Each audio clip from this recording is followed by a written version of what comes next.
Well, Texas finds itself in the crosshairs of the Democratic Party yet again. They keep trying to turn Texas blue. In this election cycle, the Lone Star State's U.S. Senate race is considered a toss-up, and the fundraising gap is steep. Democrat James Tallarico's campaign is sitting on nearly $22 million in cash, while Ken Paxton has only $2 million on hand. Earlier, I sat down with Senator Ted Cruz and asked him why this race is so important, not just to Texas, but to the whole country. Here's what he said. Katie, great to be with you. Yeah, we have a very real Senate race in Texas, and it is a fight. I think we're going to win. I think Ken Paxton is going to win, and I think he should win.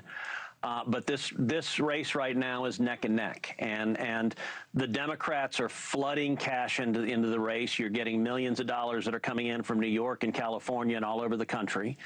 And if you look at the race right now, Ken Paxton just came through a really rough primary. He just had $200 million of attack ads run against him. And so he's a little bit battered and bruised from that. And Tallarico, his record is radical and extreme. This is a guy who says God is non-binary.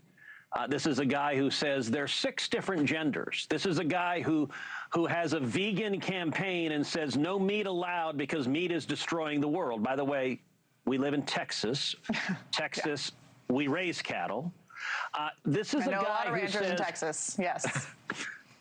This is a guy who says our message on the southern border should be a welcome mat, welcoming people into this country. Those are not the values of Texans. But right now, most Texans don't know Tallarico's record. And so our job between now and Election Day is to communicate that record, And I'm confident once Texans find out, I think Tallarico would be a great Senate candidate in California. One issue, as you know, that is causing a rift within the country, but also on the Republican side of the political aisle, is this issue of data centers. Ken Paxton in this Senate race released a plan that would, rein in Texas data centers. President Trump has taken the opposite approach. Do you agree with Paxton or Trump when it comes to the data center issue? Listen, I think there are real abuses, and people are understandably concerned. People don't want a data center to go into their community and take away their water or jack up their electric bills. Those concerns are real. Now, it's worth noting that we also have the Chinese investing major amounts of money trying to push the anti-data center movement. And it's very cynical. You've got Neville Roy Singham, who is a communist American billionaire who lives in China, who is funding this movement, because China wants us never to build a data center and simply rely on theirs and let them win the race for AI. That would be a disaster. But what I also think, when it comes to water, virtually all new data centers that are built are what are called closed-loop cooling, which means they use the same water and circulate the same water, and so they use almost no water. Most people don't know that. We need to make clear you're not going to build a data center in Texas if it uses a bunch of water. You've got to use closed loop and minimize your water consumption. On electricity, I agree with Greg Abbott, who has said no data center will be built in Texas if it causes anyone's electric bills to go up even 1 penny. And I got to tell you, the tech companies that are building these data centers, they're getting killed in the PR. I'm telling them what they ought to do is either send people checks in the mail, send them $100, $500, $1,000 in the mail if a data center goes in, or even better, just tell people, if we put a data center in your community, your electricity bill is 0 for the rest of your life. We will pay your electric bill We have seen forever. some of that. We've seen electric bills actually go down in a lot of places like Loudoun County, Virginia, which has the most data centers out of any place in the entire country. We've seen tax relief for a lot of people who allow these data centers into their community. But let's talk about another case in Texas. Today is the custody and parental rights hearing for surrogate McKenna West and the intended biological parents of the child. Ultimately, the case could, of course, reshape surrogacy. The big question that people are asking is what's going to prevent other surrogates in places like California from flying to Texas to then have the baby violating previous agreements. But also, as you can see, I think it's a lot to ask a surrogate to abort a child, especially late term. So what is your perspective on what we're seeing here with this custody battle? Listen, I'm with the mom and I'm with the baby. I don't think anyone should be able to force a mom to abort her child against her wishes. I think that is a horrific Just outcome. to clarify, you don't want the surrogate to be forced to abort a child that she's caring for another couple. Yes.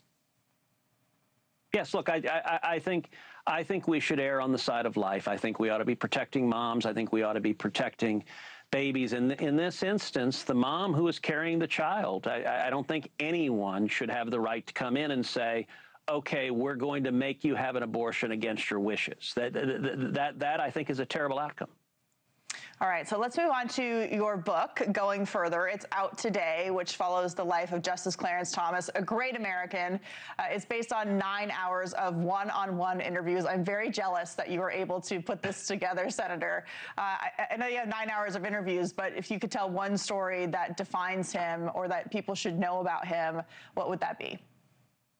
Look, Clarence Thomas is an extraordinary man. He's been a close friend of mine for 30 years, and I wrote this book really to tell his life story and also to explain the significance. He's one of the most important jurists and conservative thinkers the world has ever seen. There is no justice in American history who has traveled an arc like Clarence Thomas. Clarence Thomas was born into abject poverty in rural Georgia. He was born facing severe racism. This was before Brown versus Board of Education. Schools were still desegregated. He grew up in abject poverty.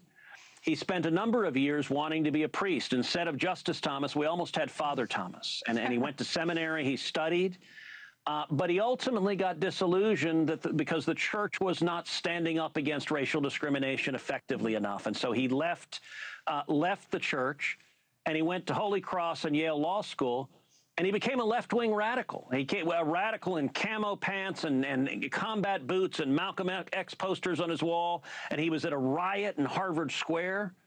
And so what this book does is it traces the intellectual journey from angry left-wing radical to one of the most important conservative thinkers in history. And I think we all need role models, and I think you would be very hard-pressed to find a better role model than Clarence Thomas. Absolutely. Incredible constitutionalist we were lucky to have on the Supreme Court and as a good American in our country. Senator Ted Cruz, great to see you. Thank you so much for coming on to talk about a variety of issues, and thank you for this book about Clarence Thomas. I can't wait to read it. Great to see you. Appreciate it.